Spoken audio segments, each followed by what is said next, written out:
എനിക്ക് അമൃതമോളോടൊന്ന് സംസാരിക്കണം. എനിക്കും. വരൂ.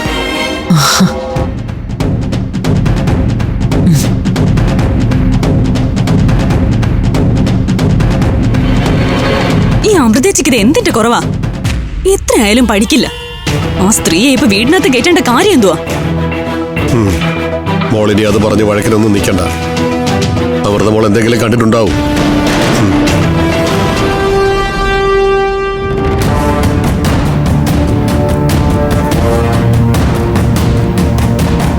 ഇപ്പോ മോൾ അനുഭവിക്കുന്ന ബുദ്ധിമുട്ടുകളൊക്കെ മോള് പറയാതെ തന്നെ കലയമ്മയ്ക്ക് മനസ്സിലാവും. നിന്നെ ഒന്ന് നേരിട്ട് കണ്ട് വിഷമിക്കരുതെന്ന് പറയാനാ ഞാൻ വന്നത്. എന്റെ വിഷമങ്ങളും സങ്കടങ്ങളും മാറ്റാൻ കലയമ്മയ്ക്ക് കഴിയില്ല. പക്ഷെ അത് കൂട്ടാനാണെങ്കിൽ മറ്റാരെക്കാളും നന്നായിട്ട് കലയമ്മയ്ക്കത് കഴിയുകയും ചെയ്യും. കുഞ്ഞുങ്ങളുടെ നൂലേട്ടിൻ്റെ അന്ന് അച്ഛൻ കലയമ്മയെ കൈപിടിച്ച് കുടുംബത്തിലേക്ക് കൊണ്ടുവന്ന കാലം മുതൽ ഇന്ന് ഈ ദിവസം വരെ സങ്കടങ്ങളല്ലാതെ ഒരു സന്തോഷം നിങ്ങൾ എനിക്ക് തന്നിട്ടുണ്ടോ? മോളെ, അതൊക്കെ കഴിഞ്ഞുപോയ കാര്യങ്ങളല്ലേ. അന്നൊക്കെ എനിക്ക് നിങ്ങളെ മക്കളായിട്ട് കാണാൻ പറ്റിയിട്ടില്ല. തിരിച്ച് നിങ്ങൾക്ക് എന്നെ അമ്മയായിട്ട് കാണാനും കഴിഞ്ഞിട്ടില്ല. അതിപ്പോഴും അങ്ങനെ തന്നെയാ. എന്റെ അമ്മ മരിച്ചു. ആ സ്ഥാനത്തേക്ക് ഇനി മറ്റൊരാളും വരില്ല. വേണ്ട, ആ സ്ഥാനം ഒന്നും എനിക്ക് വേണ്ട. പക്ഷേ മോൾക്കൊരാപത്ത് വന്നാ കൂടെ കലയമേ ഉണ്ടാവും. ഇപ്പൊ തന്നെ മോളോട് എന്ത് ചതിയാ ദിവ്യപ്രഭ ചെയ്തത്?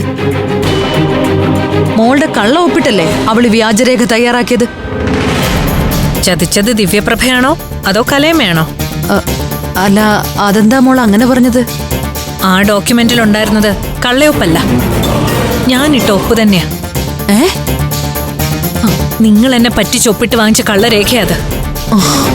മറ്റൊരാശ്രയവുമില്ലാതെ ഞാൻ പോലീസ് സ്റ്റേഷനിലായിരിക്കുമ്പോ വക്കാലത്തെന്നും പറഞ്ഞ് നിങ്ങളും നിങ്ങളുടെ വക്കീലും ചേർന്ന് ഒപ്പിടിച്ച് വാങ്ങിച്ച ഡോക്യുമെന്റ്സ് ആണത്. വായിച്ചു നോക്കാതെ ഒപ്പിട്ടത് നിങ്ങളെ വിശ്വസിച്ച. അതാ ഞാൻ ചെയ്ത തെറ്റ്. പഞ്ചരത്നത്തോടും എന്റെ അനിയത്തിമാരോടും മരിച്ചുപോയ എന്റെ അമ്മയുടെ ആത്മാവിനോടും ഞാൻ ചെയ്ത തെറ്റ്. നിഷേധിക്കാവോ നിങ്ങൾ എന്നെ ചതിച്ചില്ലെന്ന്? മോൾ എന്തൊക്കെയായി പറയുന്നേ? നിങ്ങളുടെ വക്കീൽ എന്നെ കൊണ്ട് ഒപ്പിടിച്ച് വാങ്ങിച്ച പേപ്പർ എങ്ങനെ ദിവ്യപ്രഭയുടെ കയ്യിലെത്തി?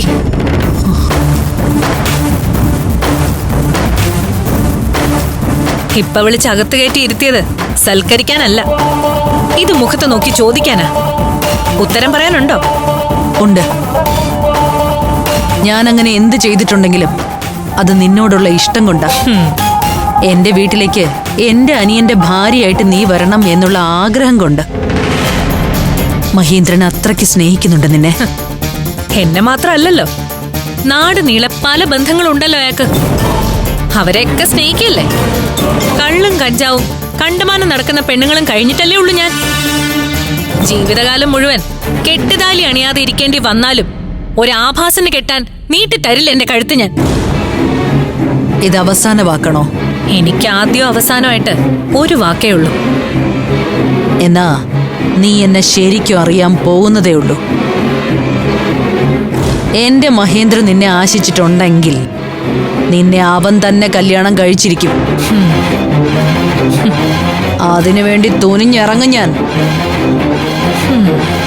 അമൃതേ, നിന്റെ തകർച്ച തുടങ്ങുക. സഹകരണ ബാങ്കിൽ ഇരിക്കുന്നവരെ എനിക്ക് വേണ്ടപ്പെട്ടവരാ. സ്ത്രീധനം കൊടുക്കുന്നത് കൂടാതെ അംബികയ്ക്ക് 60 പവൻ കൊടുക്കാനുള്ള ബാധ്യത ഉണ്ടല്ലോ നിനക്ക്. ദിവ്യപ്രഭയ്ക്ക് നഷ്ടപ്പെട്ട 60 പവൻ. അതിനല്ലേ നീ ഈ ലോണിന് ഓടി നടക്കുന്നത്? കിട്ടില്ല അമൃതേ, തരീക്കില്ല ഞാൻ.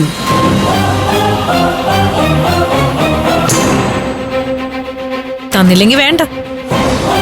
എനിക്കങ്ങനെ കൊടുക്കാനുള്ള ബാധ്യതയൊന്നുമില്ല. പിന്നെ എന്റെ അനിയത്തി ആ വീട്ടിലേക്ക് ചെല്ലുമ്പോ ആഭരണങ്ങളുടെ പേരിൽ അവളെ അവഗണിക്കരുതെന്നേ ഞാൻ വിചാരിച്ചുള്ളൂ. നിന്റെ വിചാരങ്ങളും മോഹങ്ങളും ഒന്നും നടക്കാൻ പോകുന്നില്ല. ദിവ്യപ്രഭയ്ക്ക് ഈ പഞ്ചരത്നം തീരെഴുതി കൊടുത്ത ഡോക്യുമെന്റ്സ് എന്റെ കയ്യിലാ ഉള്ളത്.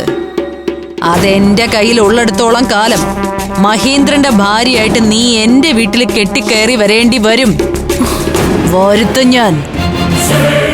ഫ്ലവേഴ്സ് സ്മാർട്ട് ഷോ ശനി ഞായർ ദിവസങ്ങളിൽ രാത്രി 9:30 ഫ്ലവേഴ്സിൽ.